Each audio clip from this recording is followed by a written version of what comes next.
전의 모습이 이랬었는데 치료 후의 모습이 이렇게 달라졌습니다. 실제로 수술하지 않고 수술한 것과 유사한 변화를 얻게 된 거죠. 교정치료만으로도 무턱이 상당히 좋아질 수 있고요. 교정치료를 했는데도 무턱인 느낌이 좀 남아있다고 하는 경우에는 방식에 굉장히 좋은 효과를 얻을 수 있으니까 이런 부분들에 대해서 알고 계시고 상담을 받으면 좋겠습니다.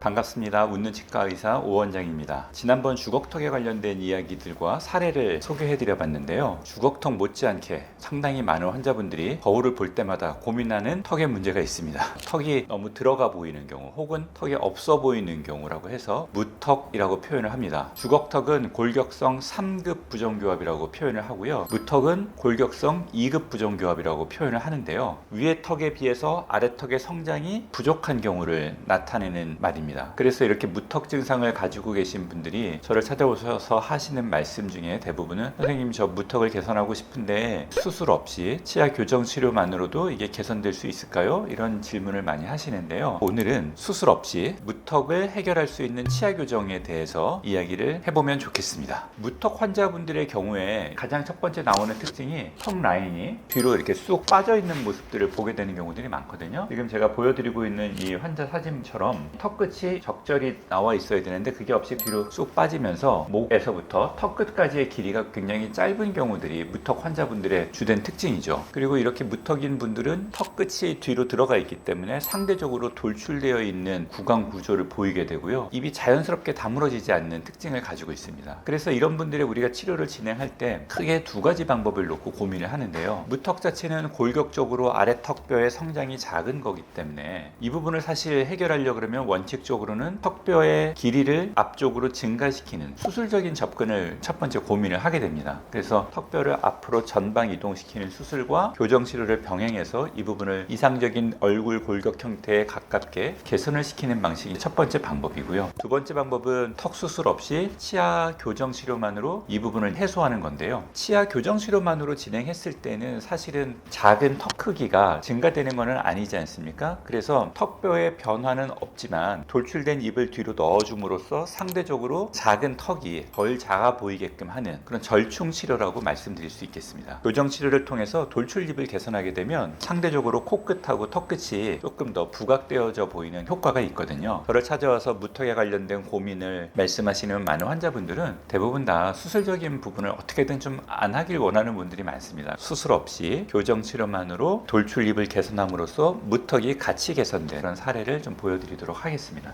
이분의 이제 주된 불만은 돌출입이 있다는 것이고 턱이 없다는 거죠. 제가 옆 얼굴 보니까 아래 입술 밑쪽으로부터 해서 이 뒤쪽으로 후방으로 쭉 빠져서 정상적인 턱의 형태를 갖추지 못하고 있는 것을 확인할 수가 있었습니다. 치아 구조물을 보니까 옆에서 봤을 때 위아래 앞니가 전방 경사되어 있는 치성 돌출 양상을 보이고 있었고요. 옆에서 45도에서 본 모습도 돌출입과 무턱을 확인할 수가 있었고 활짝 웃는 모습에서도 위의 앞니가 전방으로 많이 돌출된 걸 확인할 수 있었습니다. 그래서 이분의 경우에 우리가 정밀 진단 검사를 해서 옆 얼굴 엑스레이 사진을 찍고 그것을 평가해 봤습니다. 옆 얼굴 엑스레이 사진을 찍었더니 위의 턱뼈와 아래 턱뼈를 우리가 평가할 때 이 두 사이의 각도를 측정을 합니다. A&B 디퍼런스라고 하는 각도고요. 이 각도가 크면 클수록 위의 턱에 비해서 아래 턱이 후방으로 위치되어 있다라는 걸 이제 의미하는 것이죠. 근데 이 각도의 평균적인 값은 2도에서 4도 정도까지를 우리가 정상적인 범주라고 보는데 이 환자의 경우에는 8.9도 정도 됐어요. 그렇다는 얘기는 정상보다 훨씬 이 값이 크다는 의미고 이 값이 크다는 의미는 위의 턱에 비해서 아래 턱이 골격적으로 후방에 위치되어 있다는 걸 나타내는 지표였습니다. 코끝과 턱끝을 연결한 선에 대해서도 위의 입술과 아래 입술이 많이 돌출되어 있었고 위의 앞니의 각도도 정상치보다 더 크게 앞으로 경사되어 있는 상태였습니다. 이 환자분의 경우에는 이런 진단 결과를 바탕으로 발치를 동반한 교정 치료를 진행하는 것으로 치료 계획을 수립을 했습니다.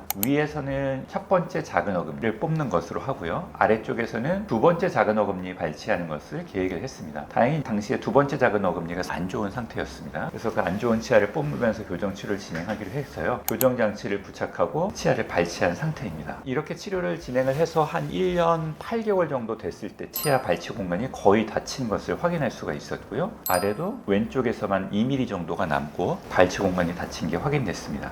시간이 더 지나서 2년 1개월 정도 됐을 때 이제 위아래 발치 공간이 다 닫혔고요. 교정 치료를 종료했습니다. 치료 기간 한 2년 4개월 정도 소요가 됐고요. 교정 장치를 제거하고 위아래 안쪽에 고정식 유지 장치를 착용한 모습이죠. 그래서 치료 전의 모습이 이랬었는데 치료 후의 모습이 이렇게 달라졌습니다. 돌출입이 개선이 되면서 상대적으로 아래 턱 자체가 더 부각되는 모습으로 변화가 나타난 거죠. 턱 형태나 크기의 변화가 없었음에도 불구하고 돌출입이 개선되면서 턱을 감싸고 있는 연조직들의 변화로 인해서 마치 수술한 것과 유사한 변화를 얻게 된 거죠. 환자는 엄청나게 만족을 했고요. 저희도 이렇게 심각했던 무턱 환자가 수술 없이도 교정 치료만으로 이렇게 좋아질 수 있구나라는 것을 다시 한번 확인할 수 있었던 그런 경우였습니다. 그래서 이 환자가 외모가 변하면서 취직도 잘 돼서 이렇게 처음 왔을 때는 편안하게 옥장을 하고 왔는데 교정 치료가 끝나고 할 때쯤 되면 이제 수트를 입고 저를 찾아와서 선생님 저 취직했어요 라고 얘기하셨던 그런 기억이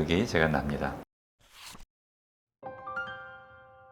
이 영상을 보시는 환자분들 중에서도 거울을 볼 때마다 무턱 때문에 고민이 있는 분들이 있을 수 있어요. 수술적인 방법과 교정 치료, 그리고 수술 없이 교정 치료만 하는 방법, 이 두 가지를 같이 한번 놓고 고민해 보시면 좋겠고요. 우리가 요즘 얘기하는 뭐 양악 수술이나 악교정 수술로 턱뼈를 잘라서 전방 위치시키지 않는다 하더라도 교정 치료만으로도 무턱이 상당히 좋아질 수 있고요. 교정 치료를 했는데도 무턱인 느낌이 좀 남아 있다고 하는 경우에는 턱 끝에다가 보형물을 넣는다거나 필러를 넣는다 방식의 부가적인 턱끝 수술로도 굉장히 좋은 효과를 얻을 수 있으니까 이런 부분들에 대해서 알고 계시고 근처 치과에 방문하셔서 교정과 선생님하고 상담을 받으면 좋겠습니다.